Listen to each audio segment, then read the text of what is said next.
notice? Yeah. Rafael? Thank you, Rafael. Thank you. Council members, we have quorum at this moment, so good evening, everyone. On behalf of the Paterson Municipal Council, we welcome you to the special meeting on May 30, 2025 at 5 p.m. The meeting is now called to order. Madam Clerk, please call the roll. Roll call for the special meeting of May 30th, 2025. Councilwoman Cotton. Here. Councilwoman Davila. Present. Councilman Jackson. Councilman Velez. No, you got to go. I'm sorry? You got to go through the whole thing. What happened? Oh, but she didn't. Khalid, Mims, you didn't. She still got it. Oh, you have to go on Yeah. the roll call. Right. You have to say everything. Right. Okay. Councilwoman Mims, Councilman Omar, Councilman Udine, Councilman Velez, Present, Madam. Council President. Present, Madam Clerk. Thank you. There are 5 present. 4 absent. The meeting can begin. Thank you, Madam Clerk. Please read the 48-hour notice. 48-hour notice. Meeting covered by 48-hour notice. Notice of the time, date, location, and agenda of this meeting was transmitted to the North Jersey Herald News, The Record, the Arabic Voice, the Italian Voice, the Passaic County Post, Dominicana News, La Quisqueya International, El Especial, the Paterson Press, the City Post News, Tap Into Paterson, the Weekly Bangla Patrika, in addition to any other publication duly requesting such notices at or about 11 a.m. on May 27th, 2025. Such notices were posted on the bulletin board in the offices of the city clerk at City Hall. Thank you, Madam Clerk. Madam Clerk, please read the special meeting notice. City of Paterson notice pursuant to the Open Public Meetings Act, be advised that the Municipal Council of the City of Paterson has scheduled a special meeting for Friday, May 30th, 2025 at 5 o'clock p.m. The meeting must be conducted with less than 48 hours advance notice, since if the meeting were to be delayed in order to provide such notice, then issues would arise relating to timely introduction of the budget, and the Juneteenth resolutions would no longer be timely. The meeting will be held in the City Council Chambers, 3rd floor, City Hall, 155 Market Street, Paterson, New Jersey, for the purpose of discussing the following matters. Resolution number 1, resolution honoring Ms. Jamie Bland in observance of Juneteenth month 2025, sponsored by Council President Alex Mendez, City Council. Resolution number 25292. Formal action will be taken. Resolution honoring Mr. Kenneth Morris in observance of Juneteenth month 25, sponsored by Council President Alex Mendez, City Council. Resolution number 25:293. Formal action will be taken. 3, resolution honoring Lieutenant Sharon Easton in observance of Juneteenth month 2025, sponsored by Council President Alex Mendez, City Council. Resolution number 25:294. Formal action will be taken. 4, resolution honoring Mr. Shelton J. Prescott in observance of Juneteenth month 2025, sponsored by Council President Alex Mendez, City Council. Resolution number 25:295. Formal action will be taken. 5, resolution honoring Reverend Dr. Joel S. Rudolph Sr. in observance of Juneteenth month 2025, sponsored by Council President Alex Mendez, City Council. Resolution number 25:296. Formal action will be taken. 6, resolution authorizing reading of the calendar year 2025 municipal budget by title only and the introduction of calendar year 2025 municipal budget finance. Resolution number 25:297. Formal action will be taken. Council President. Thank you, Madam Clerk. Now, before we're getting into the voting section, thank you for reading item number 1 through 6 into the agenda, Madam Clerk. Madam Clerk, item 1 through 5, it will be co-sponsored by Councilwoman Ruby Cotton, Councilwoman Marixa Davila, Councilman Luis Velez, Councilwoman Lilissa Mins, Councilman Farid Udine, and Councilman Ibrahim Omar. And okay. Thank you, Council President. Okay. Madam Clerk, I know we have quorum. If we could, I know you could put item 1 through 5 all together to vote in one section, and then right after that we go into the budget. Can we take item 1 through 5? Okay, we can do that. Okay. All right. Should I read them again, or? Okay. Sure. She's going to read item 1 through 5. We're going to do one vote for the 5. Okay. Thank you, Madam Clerk. Items number 1 through 5 be voted on with one motion.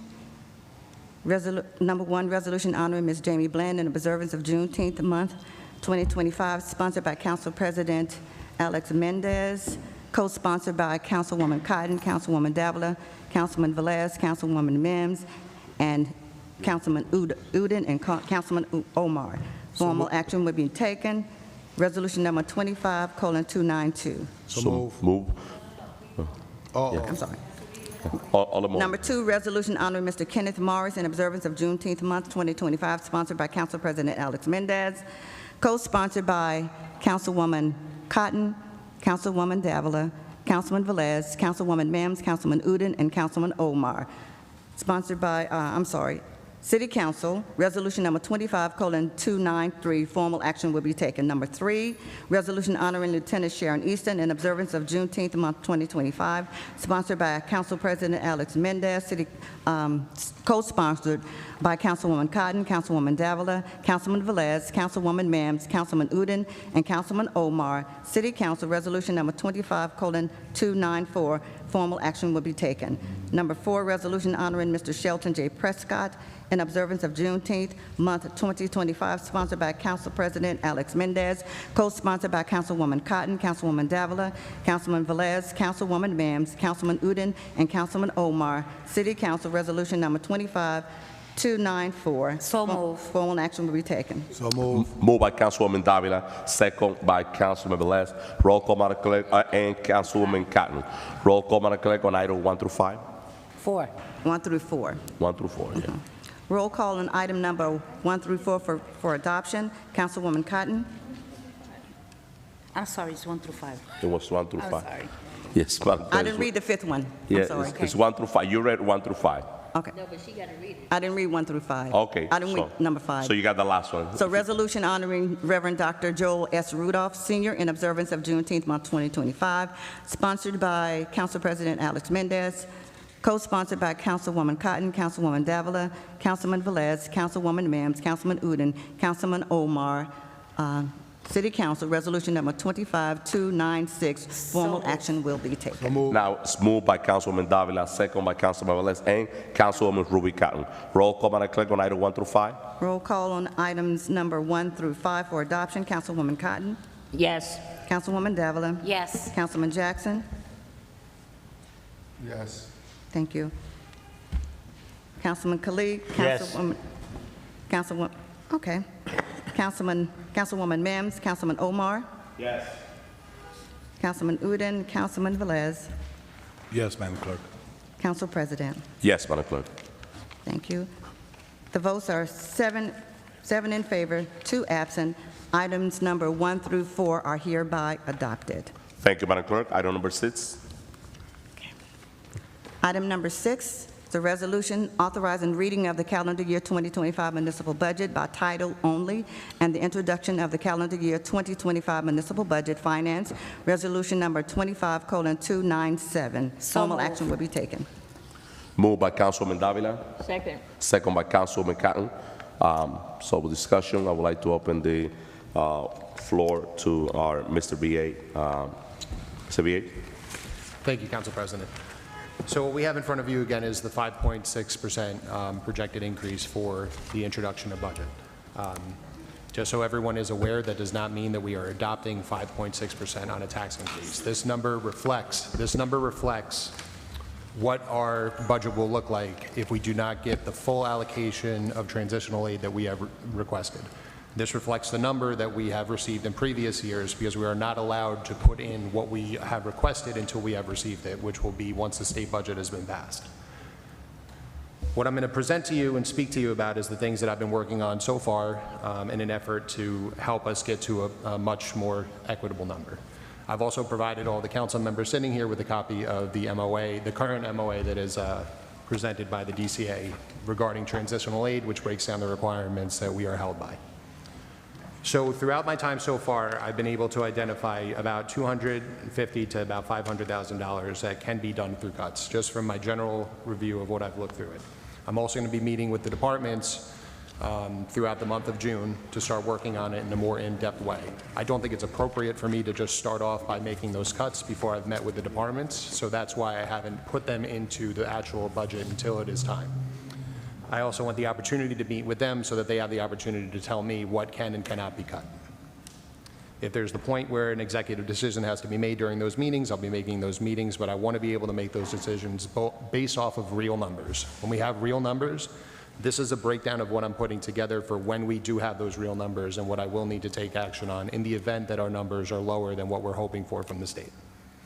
I've worked with the Attorney General's office to confirm that we are going to have another agreement with them for another year that is going to be covering any overtime initiatives associated with anything that they are working on specifically, which is essentially almost a mirror image of the agreement that we already have in place.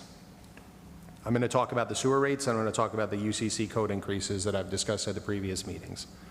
The reason I'm putting them both together is because of the fact that these are two areas that we are supposed to be self-sufficient in our funding, and right now we are using the budget to subsidize these specific departments. For the UCC codes, I want to make a point that this has not been increased since 2011. The state has taken over the building department, as we're well aware, and since that has occurred, we have seen the increases in efficiencies and in returns doubling from previous years. So we know what is working, but the problem is that the numbers are still not allowing us to be self-sufficient, and they're not allowing us to enhance our hiring. So by increasing those, when it comes into the future as the Economic Development Director and the UCC Code Administrator is working on, we will be able to present that to everybody and they will be able to present and give a breakdown of what it is they're looking to increase. Then with the sewers, as I know it's been a sore subject, but the state is also recommending, and if you read through the MOA, it will explain that when we have utilities, they are supposed to be self-sufficient. So a 2% I believe, is what will put us to a point of being liquid. I'm not 100% sure whether or not the timing of when we put that ordinance forward, how that will impact our budget. It could be better if we do it sooner, because then we can anticipate what that revenue projection would be based off of those numbers, and then we can move the budget around when necessary. My hope is that once we have real numbers, we can determine whether or not we have to make a significant increase from that point. But again, I'm looking to talk about a 2% increase at that point. What I'm starting to do is putting together a transitional aid team within the city so that I'm working directly with department heads so that we are actually trying to attack this transitional aid issue to help transition us off of transitional aid, which is not something that I believe had been done in the city just yet. It'll be a working group that will be meeting with me that I'm putting together, where essentially it will be workshops to take a look at a deep dive of how we can actually come off of this. We're going to look at scenarios for 10 years, 5 years. If we had to cut this in 1 year, how would we do that? How would that be sustainable? We don't know what the next governor is going to do, so we need to be prepared for this, and that's what I'm going to be putting on the table for us with my administration. I've had conversations with the county about shared service opportunities, and I'm going to continue to engage with the county for opportunities to do so. I know the DCA has also been working about different shared service opportunities with the fire department. Those are not immediate cost savings opportunities because I need to have those agreements in place, and I need the governing body to agree to those opportunities. But those are the things that I'm working on from that perspective. And then finally, with just a not so much budget related, but from a transparency and reporting opportunity, I know that we've been getting multiple, there's been, you guys get a lot of residents that come to these meetings, and you guys have a lot of questions about what they're bringing to the table, and you guys a lot of questions that you're bringing to the table for me in administration. So I'm going to be requiring specific department heads to be attending our meetings at work sessions to be able to provide reporting, be able to provide a report. You guys have the opportunity to ask them direct questions. If the public is here and they have specific questions, if it happens prior to or during the public portion, we have that opportunity for the public to be able, maybe not so much to engage, but to be able to build off of what they're telling us at the dais. As we build that forward with that, I want to be able to have statistics that will break down how we're improving. I want to be able to say this is not working or this is working based off of the numbers that they're providing us. The last part that I'm going to put out, and if there's any questions specifically on the budget portion, we can obviously get into that, but what I'm asking for is to give me a shot at this. I did not put this budget together. I'm doing everything I can to get as up to speed as possible. I want to be able to use the experiences that I have in my career to put together the best budget possible, but there's a way to do this and there's a way not to do this, and I don't want to impact this budget negatively and give the public perception of a negative number. I need the numbers to be real, and I need them to be appropriate for this city. So Essentially, I'm just asking that you consider passing this today, knowing what I put forward and what I'm going to continue to put forward. I do not want this council to get fined by the DCA. I do not want this council to have the state impose a budget on us. That's not what I want. I want us to be able to work together and come up with a solution. What I'm presenting you, I know is the same number as before, but I have put the effort in, and I don't want to make cuts that are unrealistic, and I want to be able to focus on working with the departments, talking to them to see what can actually get done, and then once we have real numbers, have the ability to make the cuts that are appropriate at that time. Thank you. Thank you, Mr. B.A. Council President, Councilman Jackson. very quickly, I don't want the floor, I just have a question. Mr. B.A., you talked about quite a few things, but I don't understand why we don't have that in front of us. You talked about various numbers and which honestly, to be quite honest with you, I can't even recall. You said quite a bit, but we don't have any sheets or any forms in front of us that have the details of what you just spoke about, the revenue that was being generated or coming from various spaces. We don't have anything prepared for us? No, at this time, I don't have anything specific that I can provide with that. I can put something together more formal. I just have the sheet that I've been working off of in conversations. With all due respect, Mr. B.A., and I understand this is probably new ground for you. The CFO's been here for many, many years. He understands that. I mean, you're just sitting here asking us to vote on something, to approve something.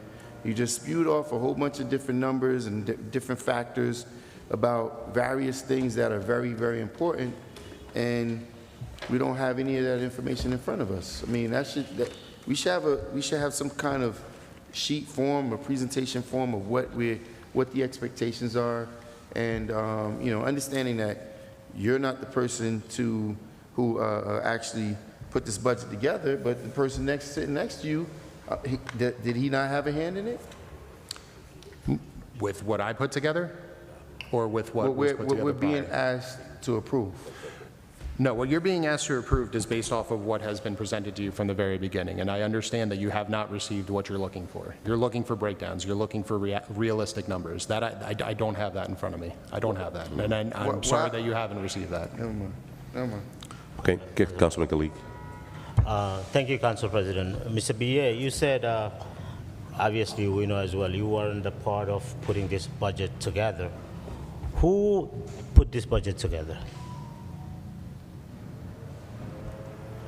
That would have been the previous administrator. I'm sure had a hand in that, and our CFO. And our CFO can Our speak to whoever CFO else is that here, put that together. and as far as I know, our previous BA is working with the city for a day or two, a month, or that's what I heard at the beginning. Is she still doing a? No, she's no longer involved. She's not here dated. It was once a week that she was here, and then my first week was her last week.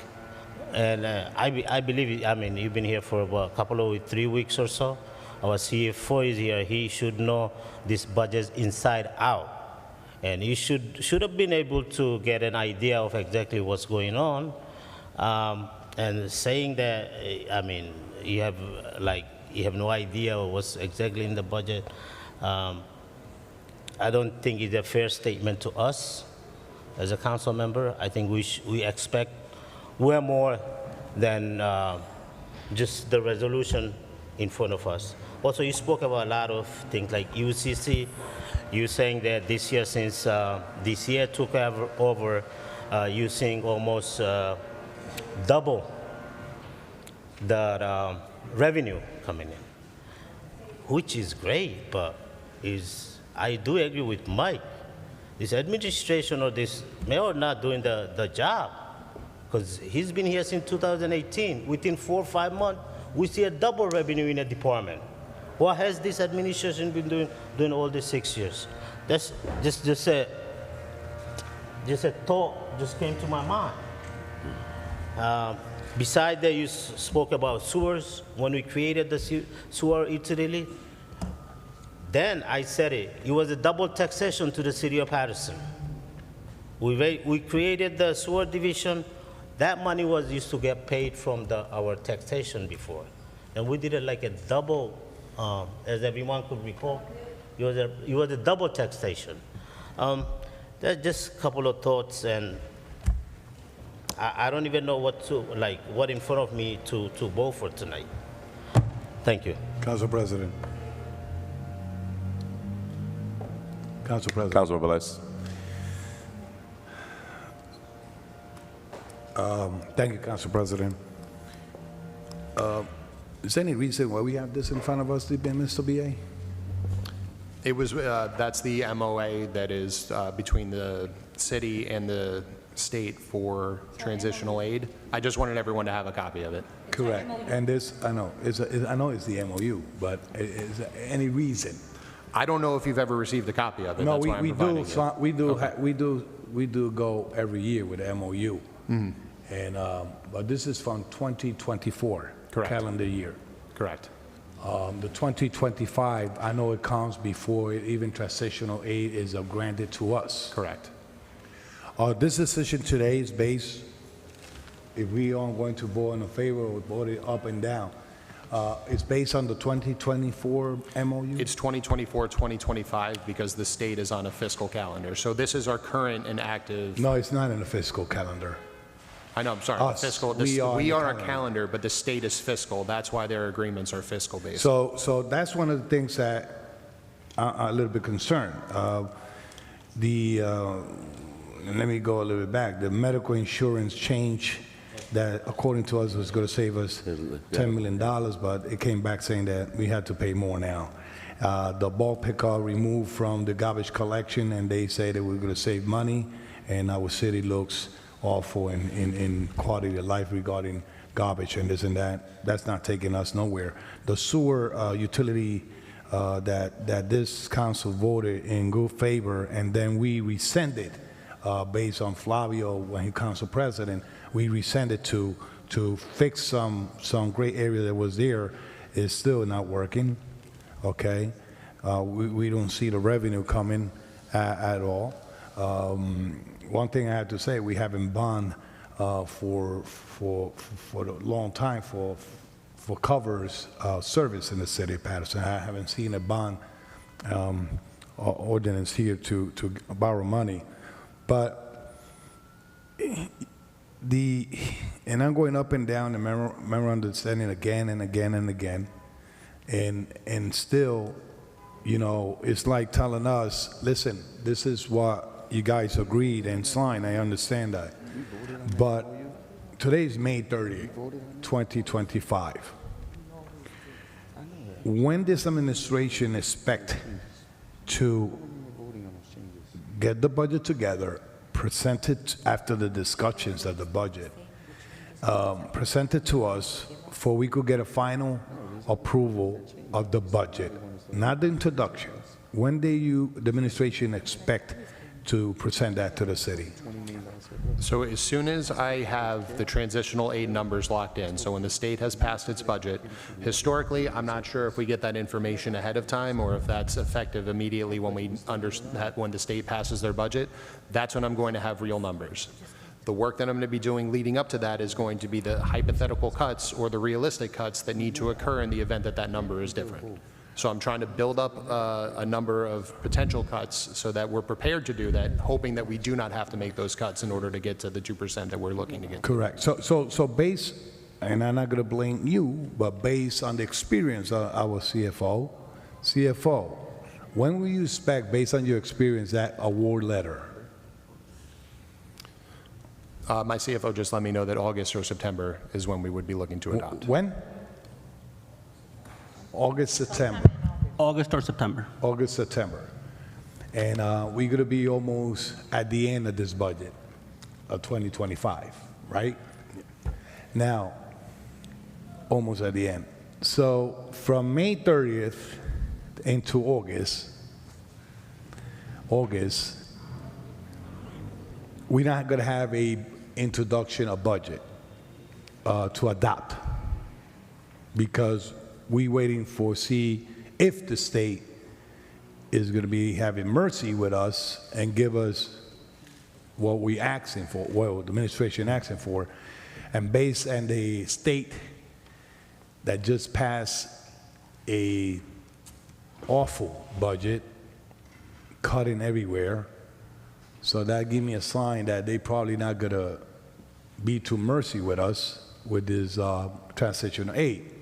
Now, The real question is, if we adopt this, if they decide to go ahead and give you the confidence that what your introduction is today is 5.6 tax increase, the law says, the state says that we could we could adopt a budget with a cap of 2%, correct? Correct. Okay, correct. Yeah, no, we good. We're doing good there. Why the administration cannot present a budget with a cap of 2%? Now we go. May I have the administration please answer? Why we cannot present an introduction budget with 2%? Because we don't have the numbers to be able to do that. We just don't have that information in front of us right now. If I had it, if it was a 2% that I had, like, again, we've openly said many times, this isn't a budget that I've been from start to finish. But Okay. through that budget process, you want to be able to, the goal is that 2% mandate. And So- that's what it should be working towards. From the very beginning of the budget process, that's what you should be working towards. We're So- unique because of the way that the funding is broken down. So from May 30th into August or December, let's make believe August, September, we don't adopt a budget, right? A budget. Do that 5.6 into the budget is going to be reflected in any tax bill? No. No. At There's all? no- At all, no. No. So you operating introduction, we in 2025, in May 2025, and we still not going to adopt the budget, probably September, October, November, right? We want you going to operate then. So in July, we do an estimated RESO for estimated third quarter tax bills, which that would be 2%. And then once we adopt the budget, the regular percentage increase would go. So if it would be 2% at that time, then it would just, And your appropriation of that budget to operate from here to all the way down is based on this budget that you presented today. on this introduction, yes. Into introduction. Okay. And if you are introduction of 5.6 and you are appropriating from this 2025, the introduction 5.6, okay, you are spending based on 5.6 tax increase. We're asking for more revenue from the state, so that revenue is not reflected in that budget right now. That extra $6 million is not reflected in this budget right now. Once again, your introduction is with a tax increase of 5.6. We're not going to approve a budget roughly September or probably before November, before we go to the legal municipality. Everybody's partying over there, okay? But we're still not going to adopt a budget, okay? But your government function is based on this introduction that is introduced with 5.6 tax increase. From this point all the way down to December, because you are appropriating money based on this budget. Simple. Are you operating by 2024 budget? No. From January up to December, this is what you're presenting to the community, this is what you're presenting to the state, and includes a 5.6 tax increase. Okay, it is introducing a budget with a 5.6 tax increase. Okay. If you telling me that you are appropriating based on the numbers that you are presenting to the state right now, you are wasting taxpayer money based on 5.6 tax increase to operate the city. Now, I don't know how it works for you, but for me, if you are appropriating based on the number that you introduce into the state, somehow you had to get the revenues to operate. And if you're telling me it's not going to be represented in the tax bill, you have to prove me that, because if the next tax bill comes higher, plus the revaluation they do in the property, plus the taxes of school board, plus the county taxes, What are we leaving to the resident of Paterson to survive in the city of Paterson? Now, last but not least, Council President. No, he could answer, he could rebuttal when I finish, but last but not least. This one, yeah. You know, the state says that we are mandatory to do a 2% tax increase in every budget. And they presented one with 5.6. Why they don't sanction the administration for not presenting a budget that aligns with the state? I raised my question. Council President. Councilwoman Davila, and very brief, Councilman Cotton, right after that. Okay, Councilman Cotton. Okay, roll call, Madam Clerk. Council President, Councilman Jackson. it was simply amazing. I guess, Council President, you have all the answers already done. You ready to just shoot for roll call? Like, let's just vote and get it over with. It's Friday. Let's get out of here. It's very disappointing. There's a lot of concerns here, you know, relative to the budget. And surprisingly, some of the concerns that even the previous council person who was speaking raises some very good questions. So, Mr. BA, I'm trying to keep up. I mean, there's a whole lot of nonsense here. Let's just start with, where was I? There's a fund that's coming in from Green Acre, no, for the Vistas. Vista Park State Improvement Project, anticipated 1.4 and 749. Where's this money deriving from? I believe that's ARP money. You believe? ARP money, yes. Heart money, what do you mean? ARP. So money that we had not used previously? No, the money we got, the 66 million we got from ARP. So we got that money this year?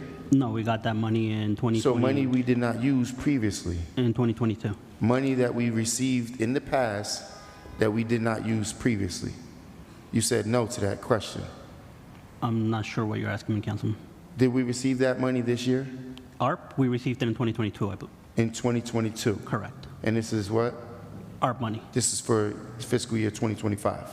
Yes, we're still spending. So money that we received previously that we did not spend, now we're going to put it towards Vistas Park. How is that going to benefit the residents? Mr. BA, because I'm sure he has no clue.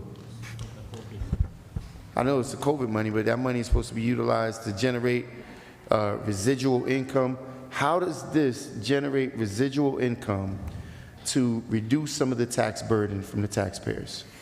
If we hadn't received the money from the federal government, we either wouldn't be doing the project or would be paying it out. I didn't ask how we wouldn't be able to do the project. I could give my son $100,000. He can go out and buy something that's not going to benefit him, or he could possibly put a down payment on a house that's going to turn around and produce for him in the future. How does this investment of over $2 million, $2.2 million, how does that benefit the residents on a long-term residual 10-year plan, 5-year plan? We just spent $110 million on Hinchcliffe Stadium. Is there any line that you could point to that's generating revenue for the city? For Hinchcliffe, I don't have it in front of me. I don't have that information. I know you don't. You're not going to have much in front of you at all, I don't anticipate, but Mr. CFO, he's been here for a very long time. Is there any line item in this budget, any page that you could point me to, that shows a return on our investment for the $110 million we spent at Hinchcliffe Stadium? We didn't spend $110 million on Hinchcliffe. The city didn't. That's No, we not our did. project. No, we did. Just like you're going to tell me later on that we're not spending this 2.2 because you're going to say that it was CARES Act money or HART money. But again, that money is supposed to serve a purpose. The purpose is to create a residual return for the residents to present relief or some kind of increase to provide additional services that people are not receiving. I'm trying to get to understand this expenditure, how does it benefit me as a taxpayer? I should have brought some crickets here with me tonight. I don't know if I have an answer that would satisfy the question.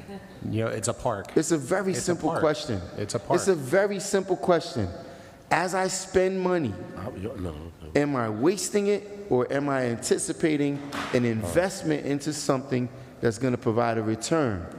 The mayor promoted, we're going to spend this $100 and so million on the stadium. It's going to return all of these hundreds of thousands of visitors to the city. He's still out promoting it actively now.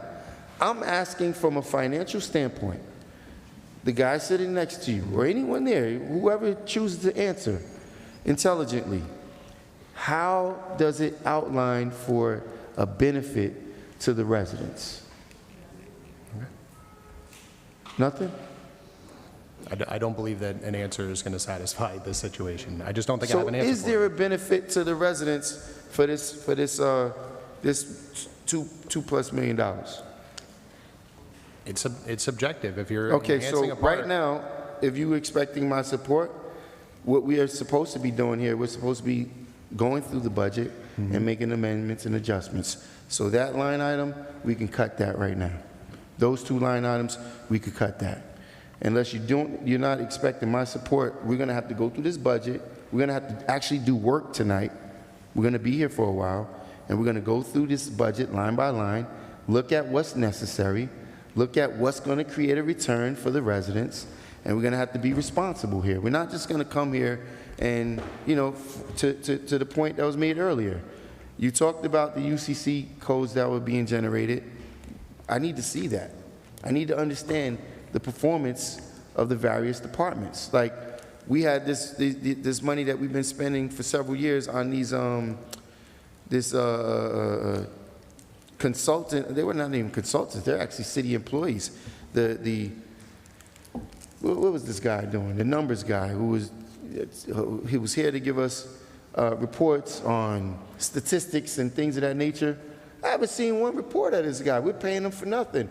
And then they keep saying, oh, we're not paying him. He's being paid from the Greenbaum Fund or whatever.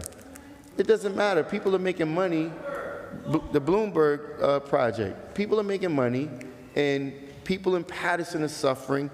The decisions that are being made is not here to return any kind of return on these investments. And I'm just trying to understand, like, how do the residents vote? The residents benefit from me voting yes on this? And it says anticipated funds, as if this fund was like a grant fund or something. This is not anticipated. This is money that we have someplace, which, by the way, Mr. BA, I've asked you for a couple of reports that I have not gotten yet. But one of those reports is a complete outline on where we've spent this CARES Act money. Where's the money at? We don't even know how much is left. We don't know what has been spent on. We don't know who's had a bunch of parties. You know, I mean, we know who parties and goes into basements and drinking and things of that nature. But where's the money, and how are the residents going to benefit? So, since we have no answer, let's continue to move on. I want to go to the health, and Mr. CFO, maybe you can help me, point me to the page, because I'm just skimming through this quickly. I went through it. The state, okay, right under transitional aid, $33+ million, energy receipt. I'm looking on page 5. Energy receipt tax. Can you tell me what that is, the $33+ million? That's revenue from the state. Revenue from the state? Yes. From the state for what? The synergy tax, that's what they call it. We get that money. It's Comtra money. We get that money every year. And we're anticipating the number to be exactly the same? Yes. And what do we expend it on? To cover the expenses in the budget. So just anything, we just having parties. We don't know what we expended the $33 million. So you're lining of questioning, Councilman. Everything that we spend the budget on comes through you guys. We have resolutions here. This is why I'm asking these questions right now. So I don't understand. I don't I understand. I don't sign the checks for this. I vote yes to approve the spending, but I'm asking you, where was it expended? That's Because- revenue, sir. I'm sorry? That's revenue. That's not expenditures. That covers I the know, expenditures. I know this is revenue. It's $33 million in revenue, and I'm asking you to show me the page in which this money was spent. Was it spent on O&E? Was it spent on So we have payroll? $100 million in revenue, $100 million in expenditures. That covers the expenditures. I understand, okay.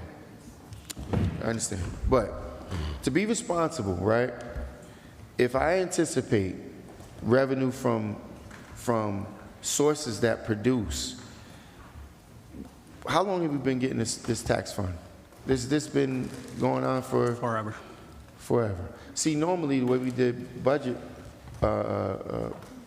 presentations, we had previous years, so we can look at that, and we can look at actually, you know, these various line items and see how much was acquired in 22, 23, how much was expended. But, you know, now we've changed the way things, since you've been the CFO, to be very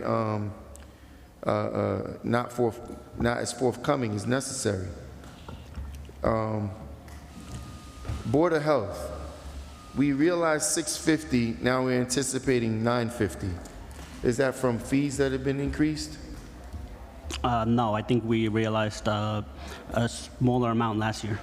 The normal amount has been somewhere around between 700 to 900. It Oh, depends. I'm sorry, you're right. We actually anticipated 650. So, and my issue with receiving this budget is like, it really doesn't tell me anything. Like, this should be very much more descriptive. Like, if we're anticipating and we receive close to $300,000 more than what was anticipated from a department, then how did that happen? How is it derived? Like, there was one thing I saw where we're charging for the sale of copies of public records. We anticipated 35 last year. We actually realized 46. So that's the, is that the revenue generated from Oprah requests and things of that nature? It's from police records. Police records. Correct. We had an uptick of upward of $11,000 in police records. Yes. Okay, so I'm going to need to see the breakdown of these various spaces here. I know I'm delaying some of your parties, but hold on, please be patient. There was another. Oh. Page 10B, private host benefit fees.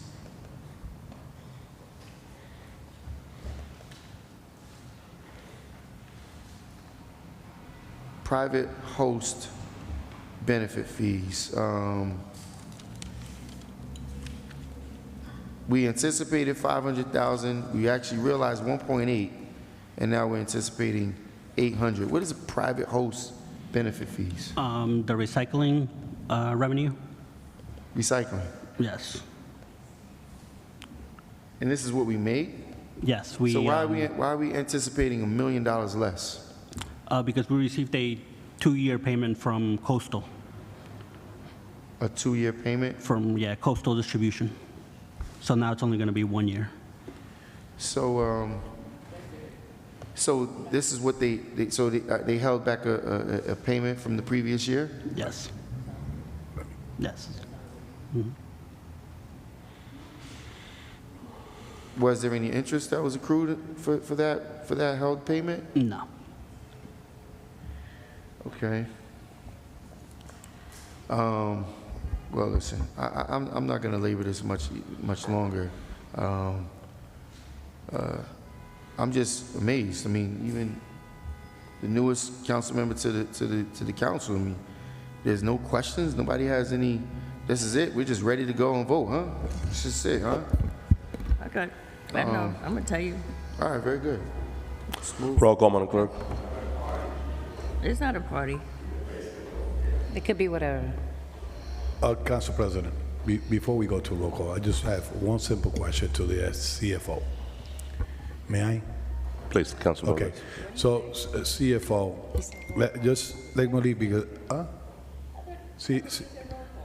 he said roll call, but I asked the council president permission to ask CFO, just a simple question.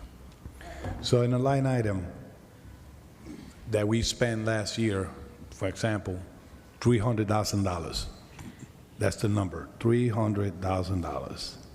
And you put that line item, 500 for this year, $1,000, sharp, 000. If that's the actual number, or is a inflated item that you put in just a number just to move the money around? Actual numbers. Actual number? So why the actual number ends in 500, 0000? If it are actual number, it had to be a penny at least different. I raised my question. Council President, thank you. Roll call, Madam Clerk. Roll call on resolution for the adoption of the introduction of the municipal budget. Madam Clerk, I apologize. Okay. Before you call for the roll, Council President, I made a motion to reduce the line item for Vista Parks. I didn't get any support. Nobody's willing to support that? No. We don't have to, it's not required to do There it. was a motion, there was a motion on the floor that didn't have any support. You do it when you The- adopt. The motion didn't have any support, Councilman Jackson. Oh, Roll, yeah, roll call, Madam Clerk. I'm glad you put that on record. Roll call, Madam Clerk, please. Roll call on item number 6 for adoption. Councilwoman Cotton. Thank you, Madam Clerk. I just, for this is an introduction, and I said it a couple times already at a couple meetings, that no one sitting up here is going to do a 5.6% tax increase. I can tell you that now. No one. They got a lot of work to do. Like he's looking through that budget now, Councilman Jackson. We look through the budget and what line we want to cut off, because the adoption is going to come sometime in August or September. That's when it has to come. Now, this is just to introduce it. He can come in with a 20%. He can come in with 30%. But ain't nobody going to pay no 30 or 20% tax increase. No one. That would be devastating to the city of Paterson to do. So what you're going to do now is he's looking through the line item. When we talk about the budget, he's going to, no, when we adopt, this is introduction. People can think how they want to think, but this is just to introduce. We're never going to put an increase like that on board. Never. I can tell you that now. It's never. Now, you can go through the line items and see which ones you want to take out. I think everybody had this budget ever since about a month ago. Over a month ago, the budget. You can go through line items. I've gone through line items to see which items that I see that should not be in there, I think that should not. And two of the things that I disagree with is that, and I'm going to say it again, the sewer. It should be by consumption and not house size. Because I have a 2-family. I got 4 people in my house. The house next to me got a 2-family, and they got 20 people in the house. So why should we pay the same amount? It should be by consumption and not size of house, 1 family, 2 family, 3 family. So this is to introduce the budget. Introduce. Bringing it in. There's no way none of us sitting up here, and we're going to go through the line items, and everybody's going to look at it and see what they want to think that they need to take out. I mean, people can think how they want to think. You can think how, I'm just saying, I know introduction is not the same as adoption. It's not the same. It's not the same. No, I understand what it is. I understand. No, I understand. So my, Please we're going wait to for the public introduce it. portion. I got the budget. I've been going through it every day almost, looking through it. So to introduce this budget for the city of Paterson, we don't know what's going to happen. We really don't know what's going to happen. Once this stuff get introduced, if it doesn't make it, then it doesn't make it. Then when things do not go right, you know, I don't know what to tell you. I don't know what to say. I don't know. Contact the state. You know, I see one of my constituents here. We're going to see that police department. But with that being said, to introduce this, introduction, my vote is yes. Thank you, Councilwoman Cotton. Councilwoman Davila. Thank you very much. Good evening, everyone, to my council colleagues that are here today and those that are not as well. This budget we've had for quite some time, all right? And I'm not going to say that I'm in disagreement completely with Councilman Jackson. He's clearly asking questions, as well as Councilwoman Cotton, right? But I think there's a bigger picture here, and there's a responsibility that we have to take, and we should have had an introduction to this budget sometime, I believe it was end of March, beginning of April. We didn't take action. It's been before us. It's been voted down. Well, first, we didn't take any action because the mayor pulled it. He should have pulled it. There was no support then. It's still, we don't know where this is going to go today, but we do have a mandate. We do have to abide by a MOU. We have certain things that we must do, and one of them is to have an introduction. So the fact that we continue to talk about, raising taxes, right now we're not taking action on raising any taxes because it is not an adopted budget. It is an introduction.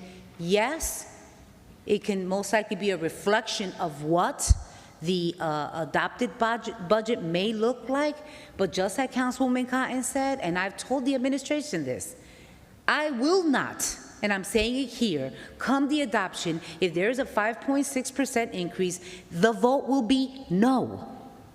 Okay, where we are right now, I can't stop. We have a responsibility. Okay, we can't stop the city. We got to go and submit and put in that request that we need additional monies. If we're able to do what Councilman Velez stated, we have a mandate. It's only a 2% tax levy. Introduce it that way.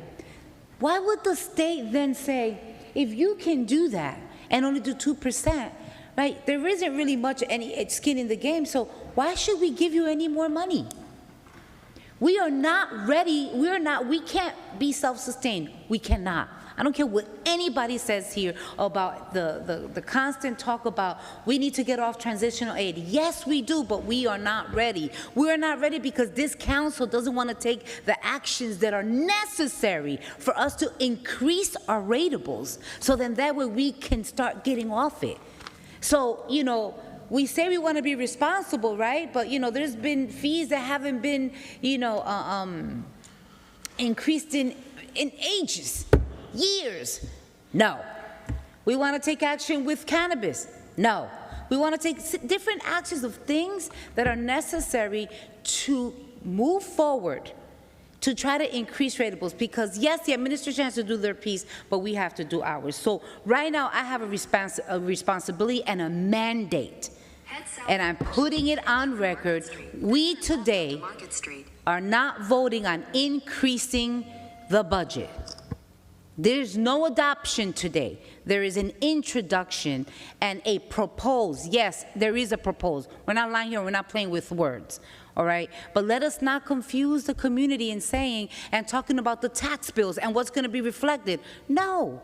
When we adopt the budget sometime, after August or September, somewhere around there, is when we will know more in terms of what that amount will be. And then when those bills come in, which, by the way, to the CFO, at some point when we're done with the voting, just put on record when the next bills would come out that would reflect, if any, the tax increase or just the 2%. So with that said, it is my fiduciary responsibility, and in regards to mandate and the letter that we received from MOU, whoever does not take action will then be, and if it's not adopted, if it's not passed today as an introduction, the council will start getting, and those will start getting reprimanded with a fee.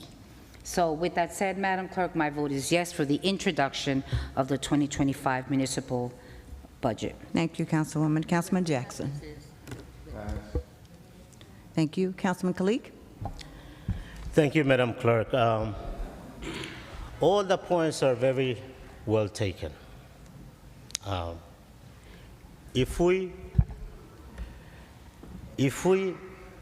like Councilwoman said, introduction is the reflection of the adoption budget. If we could keep spending the way we are spending, when times comes in September, we spend 70% of the budget already. Then we'll be left with about 30 to 25%, probably 20% of the total budget. and we don't get the money from the state, what are we gonna do?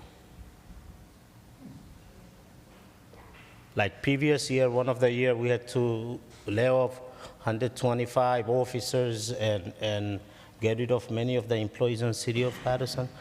Do we have to do that? I believe we do. I believe we do. And then the administration is gonna say that we have our back against the wall. We must pass this budget with a 5.6% or 5.9% tax increase.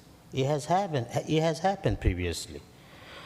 With a conscious mind, what's in this budget, what is the projected budget, and what's the amount of money we looking to get it from the state, I cannot support this introduction right now. My vote is no. Thank you, Councilman. Councilman Omar? So it's like my previous council colleague stated, but I'm not going to repeat everything. I'm going to support this introduction, and I'm going to work closely with the administration to make the appropriate tax cuts and reduce the tax levy. And Mr. BA, I appreciate you reaching out to the AG's office. That was my recommendations. My vote is yes, Madam Clerk. Thank you, Councilman. Councilman Velez? So it's clear tonight, ladies and gentlemen, and the public who go and rewind this meeting and the past meeting. They are presented an inflated introduction budget. And I put an example. Last year, we spent $200,000 in a line item, probably $150,000 of it. Now they presented $500,000, 0000. And if that's accurate, it should be at least $500,000 with 1 penny, if they did the math, to add it to the budget. Once again, we gave our vote of confidence to this administration when they came up to say that we need to switch to the state plan because it was going to save us millions of dollars. They came back and say that we had to increase because the bill came higher now. We gave him a vote of confidence with the sewer utility. We had to rescind it based on that council president at that time, Flavio Rivera, and by the way, his father passed away. My heart goes and condolences to the family. He rescinded because the value, it was not working. So we rescinded, we came back with a better idea. And still, the revenue is not coming in as we want to. The administration, we gave them a vote of confidence that they're going to save us money in the trash contract. And they're going to separate the bulk to make sure that the city don't go burden in the contract of the garbage. And still, we don't see a good plan happening because our streets are still dirty. And the people who are residents of Paterson call us saying, what the hell are we doing? But they don't know that we just go with the flow sometimes to give a vote of confidence of what we're doing. And the famous word tonight, we banned the 6 type of license of cannabis. This council approved to not accept it in the city of Paterson. No license. We met in the middle because the administration said that it was going to bring us revenue in the city of Paterson. I want to know how much GTI is still owing us tax, whatever they have from over there. Probably we could balance the budget from there. Now, still, it's not working. You know why it's not working? Because they presented a plan, beautiful. It's going to work. The money's going to come in. The revenue is going to come in. And still, they started backwards. There's a lot of people around there who don't even have license because it's a mess. We gave them a vote of confidence on that. The tax bills is going to come sometime in June, then in September, whatever. But it was proved today that they said that they're going to spend based on the introduction budget. So in other words, some of those taxes bills are going to come a little bit reflecting a tax hike in the city of Paterson with residents. plus the revaluation of those property. That is an automatic tax increase into their property. Saying that, last week, you could go to the video, me and Council President told the administration, because we gave the benefit of the doubt that the BA did not prepare this budget. And he stated that he didn't have the opportunity to sit down and look at it. And we gave him the benefit of the doubt to go back to the table, look item by item, and reduce what he had to reduce to present us at least a lower rate. I know Councilman from the 6th Ward stated that he's entitled to vote yes, but there's something that triggered me a little bit when he said, I'm going to work with the administration to lower this. I've been working with the administration for the past years, and still they don't take our recommendation because they want from us, but we cannot get from them. Simple and easy. Mr. BA, I think you could do those cuts down the road. You could make the budget a little bit, introduction a little bit better. You know, the only thing I probably had to get is $25. I don't know, everybody probably going to say $25 is nothing, but I have to put gas in my car. For saying that, the introduction is a reflection of what's going to happen to you. This is what they want to put, and this is what you're going to get if we move forward, how they want us to move forward. So saying that, I was reading the memorandum of understanding. There's a lot of duties in that side that they have to cut if they want to stop mismanaging or waste of the city of Paterson. So saying that, my vote is no. Thank you, Councilman. Councilman Jackson. Thank you, Madam Clerk. I'm not going to prolong this. It's pointless. Obviously, it's not going to go well, and for good reason. You know, the city of Paterson is a business. It's not a game. It's not a hangout. It's not, oh, let's see how much money I can get from my friends. It's a business.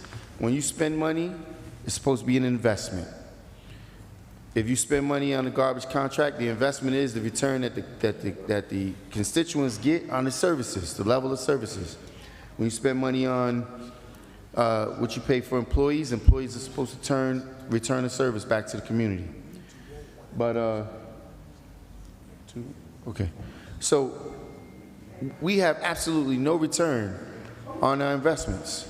They can't even show what we spent money on and how it's a benefit to the community. And Councilwoman Cotton, by the way, is totally, absolutely wrong. Anytime there's a budget presentation, anytime there's an opportunity to vote, you have an opportunity to amend line items. To say we're only going to do it during adoption, that's completely wrong. You don't give your kid $100 at the fair and say, hey, go have fun, but listen, be responsible. In the end, we may have to pay $20 or something else. Then when he spends all the money, you're like, wait a minute, you're supposed to hold that up. They're asking for the top level of improvement to be approved with no guarantees that what we're going to receive, and no real responsibility on the spending. Anyway, it's pointless for me to labor this out. Mr. BA, I've already begun to make requests. I'm hoping, and I was very optimistic. And I know you, I'm gonna give you some grace. I know you just had an addition to the family. But these items I'm gonna definitely need. I'm gonna need these items moving forward. All the things that I've requested, I'll send it back to the clerk's office, back to your office again. But I need these reports. This council is entitled to reports, specifically, more importantly, on spending. So I'm gonna need those reports as requested. Madam Clerk, my vote is no. Thank you, Councilman. Council President. Thank you, Madam Clerk. I definitely, the budget is a reflection of the service that we provided to this community. That's what we're voting on. And it's, I definitely have to say that I'm extremely disappointed. Last week at the last meeting, we made multiple recommendations. One of my recommendations was specifically on the salary wages, that we have 4%. By bringing that down to 2%, we will take over $2 million straight out of this budget without affecting operation. and other recommendations were made. None of those recommendations will look at it or satisfy.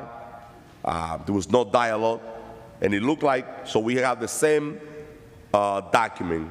We're not changing on the budget 5.6. And I mentioned at the last meeting that the hard work to do is now. This is the time for us to do the hard work and start making those reductions. DCA took over the building department a few weeks ago. Now we have doubled the revenue in DCA with DCA running the department. We're leaving millions of dollars on the table right now at this moment because we're not enforcing the law that we have in the book to generate revenue to move the city in the right direction. And we've been speaking about this over and over and over. And the administration is going to need this council, not only for the adoption or the introduction, but for the adoption of this budget. I definitely looking forward, Mr. VA, and I understand that you didn't put this budget together. You're new on the administration. But there's a need of a full presentation. You spoke about, the job that you have to do with multiple departments, including the state, building and police, to find reduction on that. We need that presentation. We really need it in order for the administration to get the support of this council. Because if we're taking the same trend with the 5.6% at the end, and we all know that we have to wait until the last inning to get the transition aid. At the last inning, we're not going to be able to make any reduction, and we're going to hit our taxpayer with a huge increase that will not be 2%. All the question that this council asked was legitimate question. I'm open to have any type of a special meeting, and I want to thank my council colleague because it's Friday afternoon. Thank you, Council Cali, for being here. That shows that we really want to get the job done. And I understand that the state is, they threaten us with a fee that we're going to have to pay $25 per day. But the state needs to understand that as an elected official, we have a responsibility with the people. The people, they're the ones that elect us. And the cry that we have from the community about the high taxes that we have in this city is just out of control. Our homeowners, they can't afford it at all. So the job has to be done now before we continue moving forward. I'm open to bring this council back, but we got to do the work. We got to start looking line item by line item and taking the money that we don't need out of that budget. And trust me, there's room for reduction. We all know that increases on salary is 2%. Why we have 4% on this introduced budget? So we inflating this budget, expecting the state to give us that money, but the state's going to give us that money at the end of the fiscal year, and we cannot take that risk. We cannot take that chance. I'm looking forward for a better presentation and a discussion on this budget. My vote is no, Madam Clerk. Thank you, Councilman. The votes are 3 in favor, 4 against, 2 absent. Item number 6 fails. Madam Clerk, so now let's open the public portion. Before, I know there's council members that have other engagement out, the other events that they have to go. 2 council members already left. So Council Cali, let's wait. Please, let's wait. Let's hear from the public. After the public, we have to close the meeting, but stay with us. That way we could close the meeting. Members of the public, you will have 3 minutes to address the council respectfully, without profanity. After the 3 minutes, I will respectfully ask you to move and allow the next speaker to utilize the 3 minutes to address the administration, the community, and this council. 3 minutes only. Let's call the first speaker, Madam Clerk. First speaker is Kathy Morgan. Please state your name. Kathy Morgan, Paterson, New Jersey.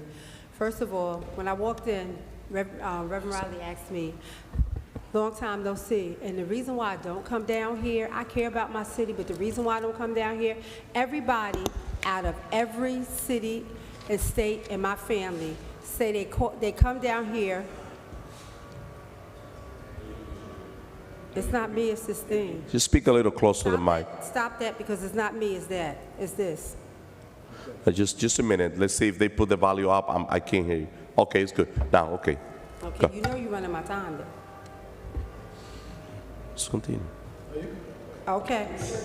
I'm saying you ran my time. My time was... No. I just told you to wait because we cannot hear you. So I want to make sure that people at home, that they can hear us as well. Reset the clock, Madam Clerk. Now it's good. So- Now it's good, Ryan.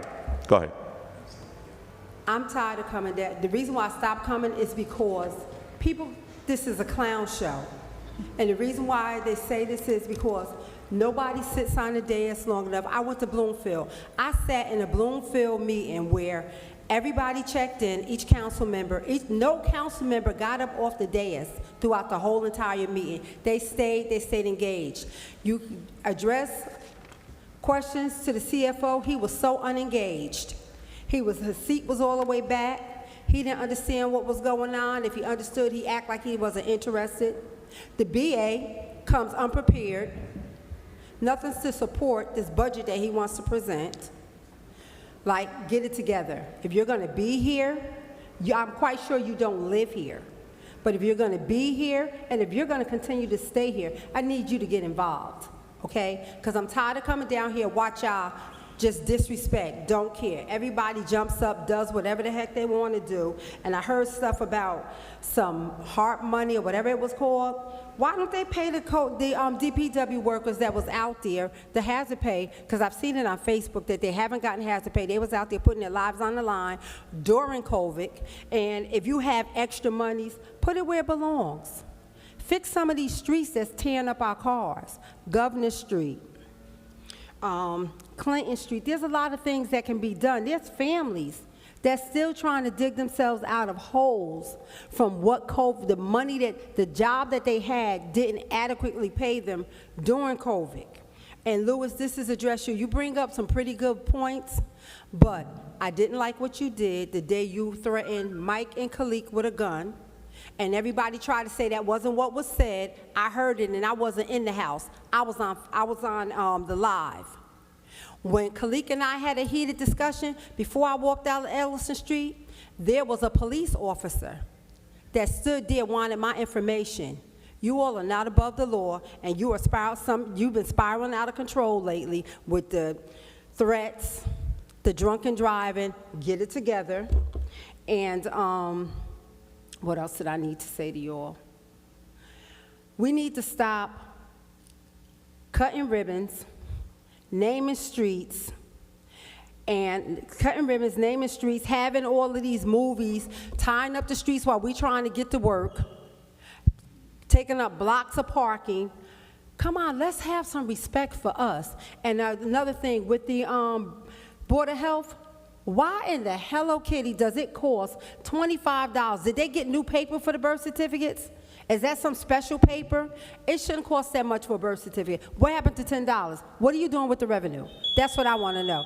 What are you doing with the revenue that it has to be $25 for somebody to go into a room, pull out a book, and photocopy a piece of paper? You get the same thing photocopy. Just give me 1 second, Alex. Please. You get the same thing when you go down to the city to get things. They charge you, what, 25 cents or $2 for a piece of paper in records?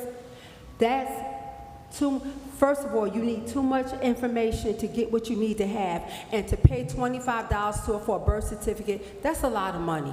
Because you got to have something to get something. If you don't have it, you can't get a Social Security card without a birth certificate. Can't get a birth certificate without a Social Security card. And if it's somebody that's just reintroducing themselves into society after coming off a drug binge, or somebody that's had heavy financial problems, come on, we killing people with these fees. Sure.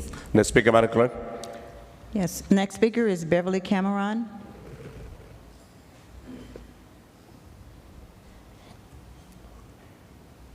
Please state your name. Thank you.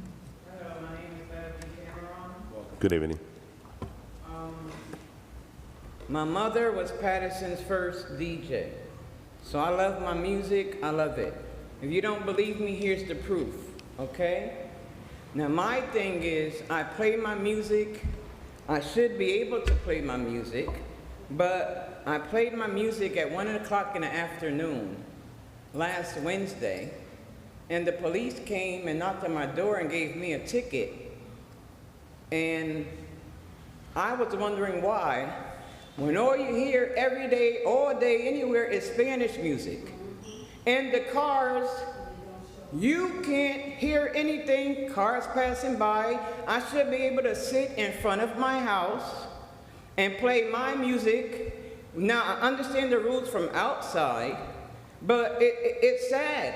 once again, we should be able to play our music. It's Spanish music down there, but cops come to me at 7 o'clock p.m.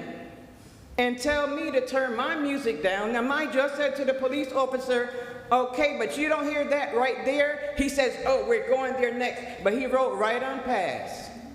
I want to know what happened to the city of Paterson. Do we not share the same laws and the same rules? A few black guys got together, got all excited to go get a job, got dressed up. I was rooting for them, praying for them. They came back sad. They couldn't get the job. Why? Because they didn't speak Spanish. How is that fair? I was born and raised here in Paterson, New Jersey. It's not fair. We don't have our city anymore. We don't find, like, we can't get a place to eat. It's 20 Dominican restaurants downtown. Could I get a hot dog? Could I get something else besides Spanish? And I'm not racist, but the truth is the truth. We all used to live together and get along, with these new set of racist people that come, look down on us, disrespect us, and if we were the way we used to be, us African Americans, it would be a war. But we're above that. We get prayed for. We're in church. But sir, like, how much more could we take? How could an officer come to my place at 1 o'clock in the afternoon and write me a ticket, and I'm inside my apartment? I cannot hear my music. I didn't know there was an ordinance and all this, ordinance. And how is it not fair? Like, I tell him, do a circle around a block. It's not only my music that you hear. Are we not allowed to hear American music now? English music, is that the problem? So you get okay if it's Spanish music, but you get a ticket if the music is in English. How is that even possible? I came down here for questions and answers. Yeah. Thank you. Let's speak about it, Clerk. Yes, the next speaker is Elvis Durham. Please state your name. Mr. Elvis Durham, 4th Ward, Paterson, New Jersey. The young woman that was up here, I have a response about restaurant. Before I get into my announcement, we do have a black-owned restaurant about to open up on Sunday. The very first Sunday in June 1st, at 3 p.m., it's the big grand opening. And the name of the restaurant is Fast Break. It's black owned, and it's going to be inside Center City Mall, 301 Main Street, downtown Paterson, New Jersey. You see, some people in the black community could talk a lot of good game. We need black businesses, but are you going to support it? Talk is cheap. We got black businesses coming, but they need your money to stay open. We also got a black-owned ice cream restaurant about to open up on June 13th on 59 Broadway, downtown Paterson, New Jersey. And the grand opening start at 10:30 a.m. on June 13th. In order for these businesses to stay open, black community, we need your money, okay? We need your money. You want the businesses to come in and support, okay? We need everybody money, but the black community, the ones that's complaining. Come in. We need foot traffic in the downtown area. You want black businesses to come. When it open, we need y'all to shop. Don't go to Garden State Mall. Don't go to Woodbrook Mall. Don't go to Newark. Bring your money downtown. Also, Elvis Durham Outreach Music Production presents Gospel Summer Jam, Friday, June 20th, celebrating Juneteenth. Friday, June 20th, at 7 o'clock p.m. It's going to be at New Generation Kingdom of Power Ministry, 170 North Main Street, Paterson, New Jersey. This is a free gospel concert, okay? A free will. Like I said, black community always complain, we don't have nothing. We got a gospel summer jam. I need your support. I don't need your money, but I need your bodies to be in the building. Okay? I thank God for Councilman Khalif, the second ward councilman. He always support me. Councilwoman at Laws, Marissa Daria, Councilwoman of the 4th Ward, Ruby Cotton. Always support every event. Okay, in the past, Artist Mandate used to support, but I don't know what happened. But the thing is, I don't come up here to kiss nobody behind. I give people respect. Respect don't cost nothing. Even if you can't make it, post my flyer on your page. That's right. That's endorsement. Even if you can't make it, post my flyer on your page. Thank you. See my Facebook page, okay? God bless you. Thank you. And I'm about to go home and watch WWE SmackDown. Peace. Thank you. Next speaker, Madam Clerk. The next speaker is Chanel Fields.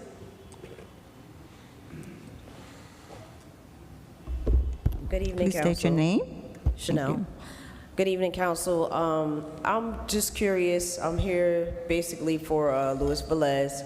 As we know, he had the hit and run situation with the driver and the other cars that were involved in the accident.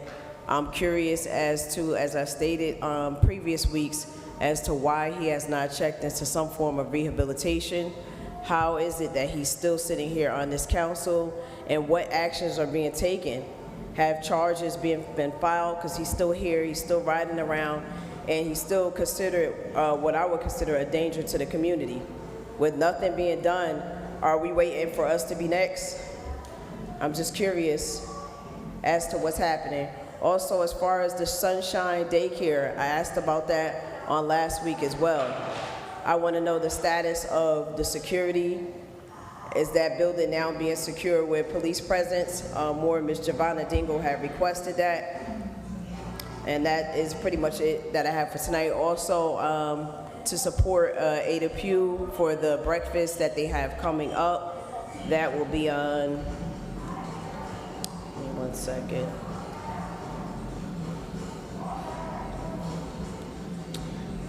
The African American Heritage Parade will be on Saturday, June 21st, 2025. Also, there's an awards breakfast, the African Heritage Parade Committee, Saturday, June 14th at 9 a.m. sharp.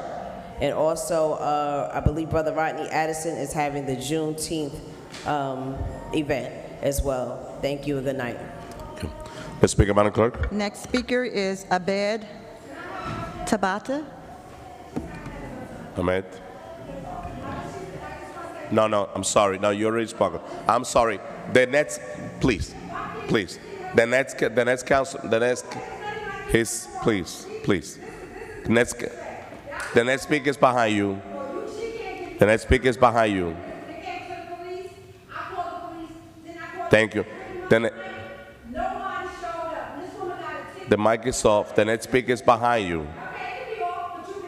But we hear you. But you already spoke on the mic.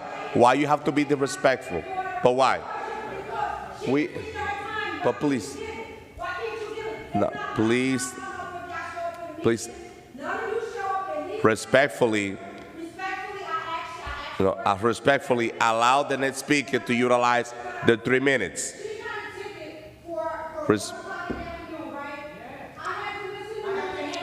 Thank you.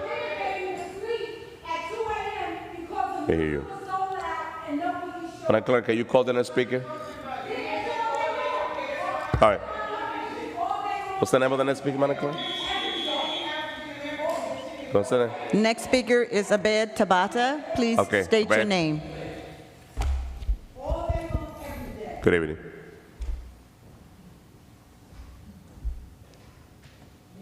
Abed Tabata, 178 Michigan Avenue.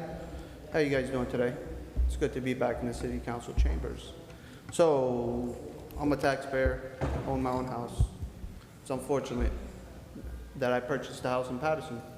I bought it in 2023. I could have purchased anywhere else, anywhere in North Jersey. You guys know Paterson prices is not like it's cheaper compared to Clifton or Little Falls or Cedar Grove or Wayne, or it's almost the same. It's almost on the same scale.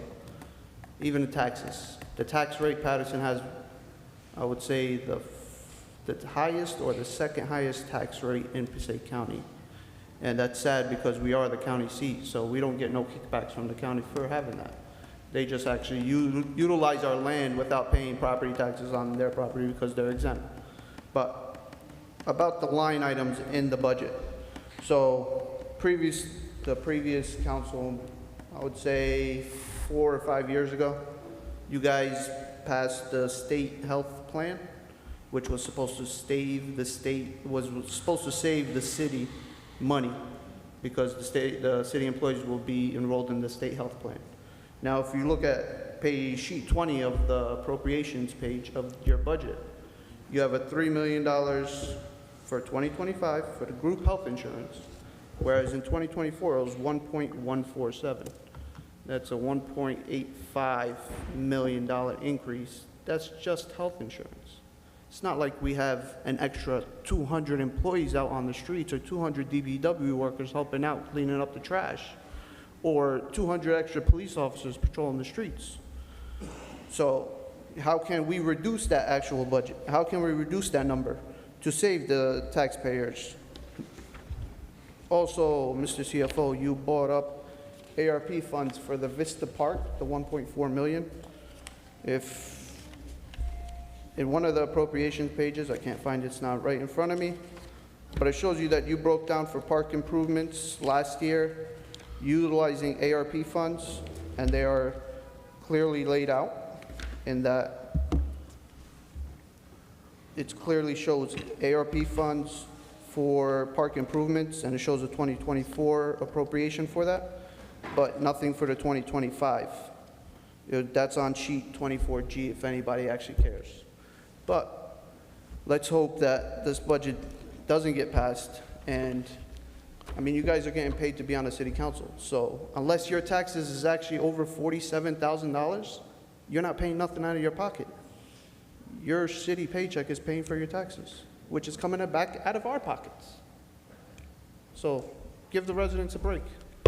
And one more thing, Council President. Can I get an update about Trenton Ave Parks? Okay. The previous council member that's running for assembly, he fought me tooth and nail. We're going to have $1 million for parks, and you guys passed it 2 years ago. They didn't even break grant. They didn't even do nothing on Trenton Ave or Heritage Place. Yeah. Thank you. Let's speak, Madam Clerk. That was me. The next speaker is Eddie Olivares. Good evening, all. Eddie Olivares, Paterson, New Jersey. I too came here to talk about the budget. Needless to say, you guys don't know anything about this budget. It is obvious. As an example, and I'm not really going to talk much, but as an example, I'm just going to use, if you look at sheet 27, Omar, Senor Udine, I'm addressing you guys. If you look on sheet 27, it's the line that says payment of bond principal. 2024, $6,689,600 to the penny. 2025, you have the same exact amount.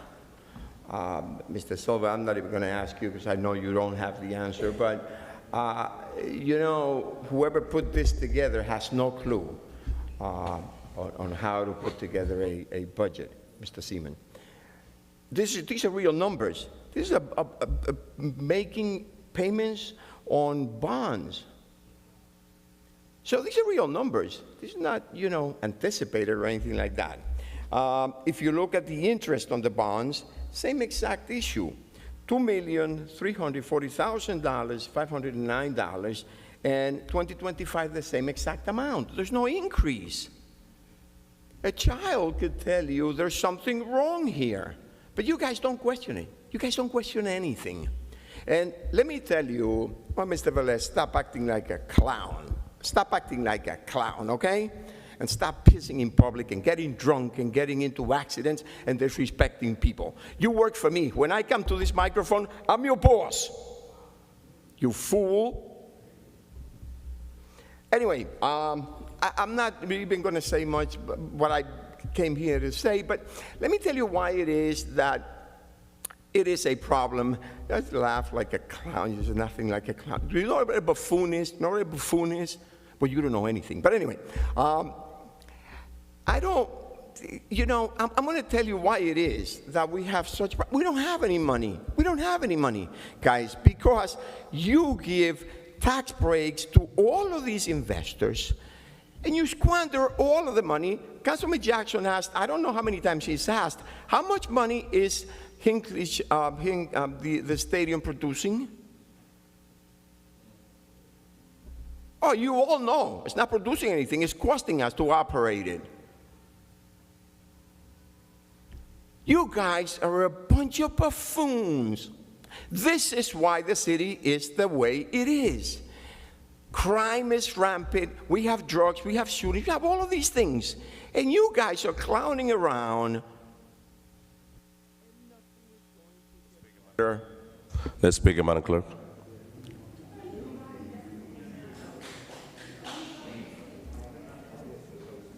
The next speaker is Deborah Hannibal. Kindly state your name. Good evening. Hannibal, Paterson, New Jersey. Okay. Hello, Mr. BA, Madam Clerk, and the administration. I'm here to remind people that the general election will be held on Tuesday, June the 10th. Early voting begins on June the 3rd, and it runs through June the 8th. The polls will be open from 10 a.m. to 8 p.m. Tuesday through Saturday, and then on Sunday from 10 a.m. to 6 p.m. The deadline to submit your vote by mail is June the 3rd, in person June the 9th. And please check to see if they still need poll workers, so you can go online. But go to vote411.org. You can still register to vote. You won't be able to vote in this primary, but you'll be able to vote in the general election. And we have to do better, Paterson. Less than 15% of registered voters voted in the last election. So people are making decisions for us, and they're not making great decisions. So please turn out and vote. We want to see us do better. Last week, I wasn't able to finish the things that I couldn't discuss because I just am limited to 3 minutes. But I do want to know, why do we always wait for an off night to discuss this and introduce the budget? The American Rescue Plan, we got $63 million. For the CARES Act, there was $14 million. We still, as residents, do not know how that money was spent. I checked the website today, and Mr. BA, I know you can tell me that the user-friendly budget should be posted once the budget has been approved and introduced. So the 2024 user-friendly budget is not on the city's website. That's